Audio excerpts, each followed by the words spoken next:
अरे सबसे बड़े देश के गद्दार तो तुम हो रे, जो इस देश को, संविधान को नहीं मानते। थू है तुम्हारे मुंह पे, देश की एकता अखंडता तोड़ने चले हो।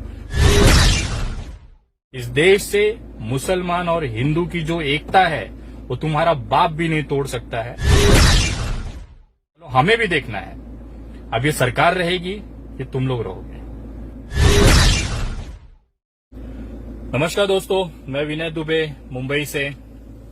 भारत के प्रधानमंत्री हिंदू, भारत के गृह मंत्री हिंदू, भारत की जितनी राज्य हैं उसके मुख्यमंत्री हिंदू, उन राज्यों के जो पुलिस के प्रमुख हैं, मुखिया हैं, डीजीपी हैं, वो हिंदू, उन राज्यों के राज्यपाल जो हैं वो हिंदू, भारत की जो सैन्य सेनाएं हैं, दल हैं, उनके जो प्रमुख हैं वो हिंदू। सबसे बड़ी बात, इस देश की जो सबसे बड़ी आबादी है 115 करोड़, वो हिंदू। उसके बावजूद भी जिन्हें लगता है कि हम हिंदू राष्ट्र नहीं हैं, तो इस देश के सबसे बड़े बेवकूफ हैं। भारत एक हिंदू राष्ट्र पहले से है, हमेशा से रहा है और आगे भी हमेशा से रहेगा। मैं उन तमाम अंधभक्तों से पूछना चाहता हूं, आप किस तरह का आप हिंदू राष्ट्र तैयार करना चाहते हैं? भारत पहले से हिंदू राष्ट्र है मेरे भाई। और आप लोग जिस तरह से अफवाहें उड़ाते हैं, हिंदू मुसलमानों में नफरत पैदा करते हैं, कहते हैं हिंदू धर्म खतरे में आ जाएगा, भारत इस्लामिक राष्ट्र बन जाएगा, इस तरह की अफवाहों के दम पे आप जिंदा हैं, आपकी राजनीति जिंदा है। ये जो नफरत की राजनीति आप करते हैं, मुसलमान भी भारत के उतने ही नागरिक हैं जितने तुम अंधभक्त और मैं हूं। मैं आप तमाम लोगों से कहना चाहता हूं कि भारत में जिस तरह से हिंदू मुसलमान किया जाता है, जिसकी वजह से आज देश का जो विकास होना चाहिए था, आज वो नहीं हो रहा है। धर्म को हमें अपनी ताकत बनानी थी, लेकिन ये धर्म को हमारी सबसे बड़ी कमजोरी इन सरकारों ने बना दी है।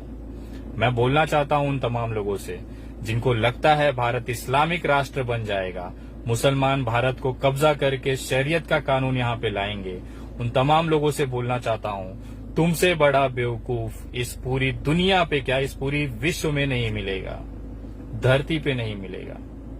मैं क्यों ऐसा कह रहा हूं उसका मैं आपको एक छोटा सा उदाहरण, एक वीडियो दिखाता हूं। एक छोटी सी वीडियो है, उसमें तथ्य हैं कि भारत में मुसलमानों की जो जनसंख्या है वो हिंदुओं के बराबर कितने सालों में हो जाएगी। हमेशा लोगों के मन में ये शंका रहती है कि मुसलमानों की जनसंख्या बढ़ रही है तेजी से, वो एक दिन इतने हो जाएंगे कि हम हिंदुओं को काट के फेंक देंगे। मैं उन तमाम ऐसे भयभीत लोगों को बताना चाहता हूं कि ये वीडियो देखें और ये वीडियो को ज्यादा से ज्यादा लोगों तक पहुंचाएं, ताकि देश की जो असलियत है, मुसलमानों के खिलाफ जो नफरत फैलाई जा रही है या जो देश की एकता अखंडता तोड़ने की जो कोशिश की जा रही है, उसका सही जवाब इस वीडियो में है। ये वीडियो देखें और तमाम लोगों तक ये बात पहुंचाएं। उसके बाद मैं आपसे बात करता हूं। धर्म के आधार पर जनगणना के आंकड़े सामने आए, कुल जनसंख्या में हिंदुओं का अनुपात घटा, मुस्लिमों का बढ़ा, लेकिन मुसलमानों की जनसंख्या बढ़ने की रफ्तार तेजी से घटी है। और बड़ी बात यह है कि मुसलमानों की आबादी हिंदुओं के बराबर कब होगी, ये जो सवाल बार बार होता है कि ये तो ज्यादा तेजी से अगर मुसलमान बढ़ रहे हैं हिंदुओं से, तो एक दिन ऐसा आएगा कि मुसलमान हिंदुओं के बराबर हो जाएंगे, हिंदुओं से आगे निकल जाएंगे। लेकिन जो आंकड़े हैं उनको समझिए, ये होना असंभव है। अनुपात मुसलमानों में ज्यादा बढ़ रहा है और मुझे लगता है कि कोई न कोई इसके पीछे भी योजनाबद्ध तरीके से साजिश काम कर रही है। 10 साल, 15 साल, 20 साल, 25 साल में फिर बोलबाला हो जाएगा। कहाँ रहेगा जाकर हिंदुस्तान का? ये खतरा है। हिंदू तो हम दो,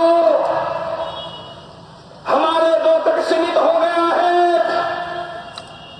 2-4 बिटिया 10 बच्चा पैदा करके देश की गरीबी बढ़ा रहे हो। शेर का बच्चा एक ही नहीं, हमें 4-4 बच्चे चाहिए। एक सवाल जो कई नेता उठाते रहते हैं वो ये है कि मुसलमान ज्यादा तेजी से बढ़ रहे हैं, तो एक दिन वो आएगा जब वो भारत में हिंदुओं से ज्यादा हो जाएंगे। ये अपने आप में भ्रामक है, क्योंकि मोटे तौर पर हर 10 साल में देश में लगभग इतने हिंदू बढ़ जाते हैं जितनी मुसलमानों की कुल आबादी। लेकिन फिर भी आइए हिसाब लगाते हैं कि क्या वो दिन आ सकता है जब मुसलमान हिंदुओं के बराबर हो जाएंगे। यकीनन मुसलमानों की जनसंख्या बढ़ने की दर हिंदुओं की जनसंख्या बढ़ने की दर से ज्यादा है। 2001 से 2011 में हिंदुओं की जनसंख्या 16.8% की दर से बढ़ी तो मुसलमानों की जनसंख्या 24.6% की दर से बढ़ी।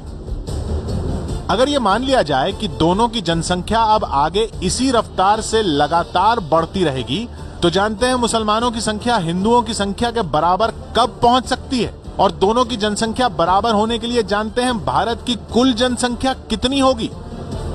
13,000 करोड़।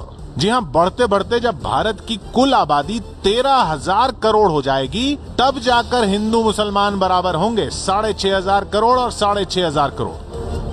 अगर दोनों अपनी आज की रफ्तार से बढ़ते रहे तो, और उसके लिए आपको 2281 के सेंसस का इंतजार करना होगा, यानी 270 साल बाद।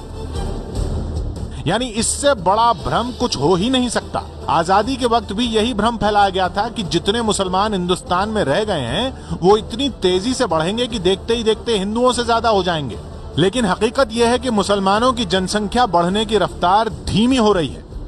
1981 से 1991 में मुसलमानों की जनसंख्या बढ़ने की दर 32.9% थी, जो 1991 से 2001 में घटकर 29.3% हो गई और 2001 से 2011 के ताजा आंकड़ों में ये दर घटकर 24.6% रह गई है। मुसलमानों के मुकाबले हिंदुओं की जनसंख्या बढ़ने की दर कम तेजी से गिरी है।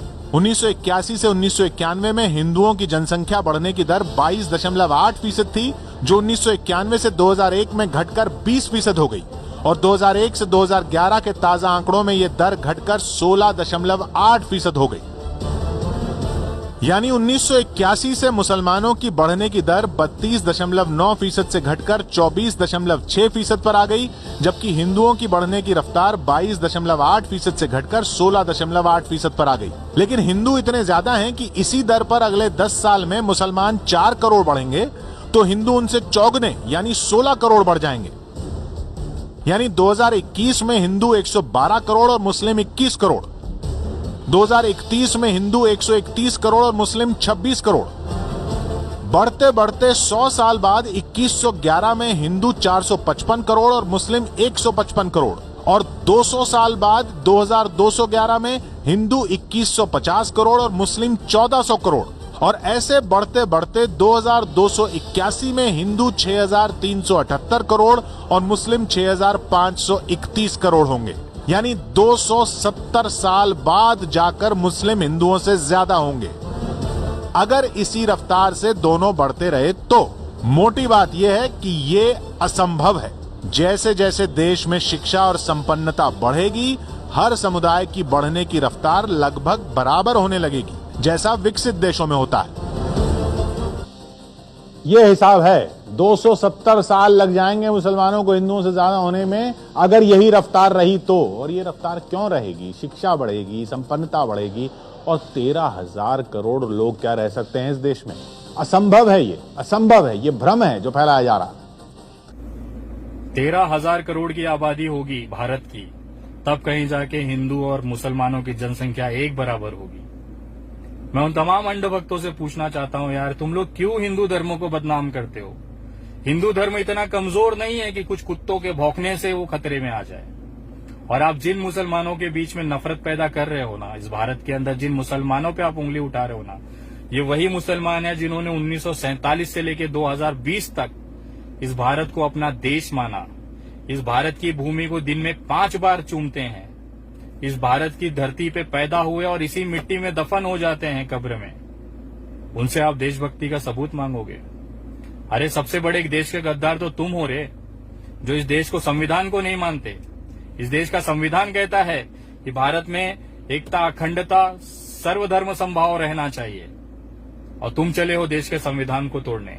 तुम्हारे औकात की बाहर की चीज है रे अंधभक्तों। तुम सिर्फ नफरत फैला के देखो, तुम सिर्फ नफरत फैला सकते हो, तुम सिर्फ हमारे हिंदू धर्म को बदनाम कर सकते हो। इतना कमजोर नहीं है रे हमारा हिंदू धर्म बेटा। अंधभक्तों, जिस तरह से तुम बदनाम करते हो, और कभी ना गिरेबान में झांक के देखना कि तुम लोग किस चीज की गुलामी करते हो। अपने आप को देशभक्त कहते हो। मुझे सिर्फ एक सवाल का जवाब दे दो, तुम्हारे लिए भारत बड़ा है कि भारतीय जनता पार्टी? तुम्हारी औकात तुमको पता चल जाएगी। अरे तुम एक पार्टी के तलवे चाटने वाले लोग देशभक्ति की बात करोगे, हिंदू की बात करोगे, हिंदुत्व की बात करोगे, जिन्हें हिंदुत्व का मतलब तक नहीं पता है। हिंदुत्व का मतलब होता है सर्वधर्म समभाव, सबको साथ लेके चलने वाला जो विचारधारा है उसे हिंदुत्व कहते हैं। विविधता में एकता की विचारधारा को लेके चलने वाले को हिंदुत्व कहते हैं। तुम्हारी समझ से बाहर है रे। तुम्हारा जो मालिक बोलेगा ना, जो 10 पैसे के लिए तुम लोग देश बेचने पे आ गए हो, 10 पैसे पे तुम देश में नफरत फैलाने पे आ गए हो, 10 पैसे के लिए अपने ईमान को बेच दिया रे तुम लोगों ने। तुम देश चलाओगे, तुम देशभक्ति की बात करोगे, थू है तुम्हारे मुंह पे। देश की एकता अखंडता तोड़ने चले हो। तुम पूरी ताकत लगा लो, तुम जितनी तुम्हारी औकात है ना उतनी ताकत लगा लो। इस देश से मुसलमान और हिंदू की जो एकता है वो तुम्हारा बाप भी नहीं तोड़ सकता है, ये लिख के ले लो। और तुम्हारी जितनी औकात है ना उतनी तुम ताकत लगा लो। हमें भी देखना है अब ये सरकार रहेगी कि तुम लोग रहोगे।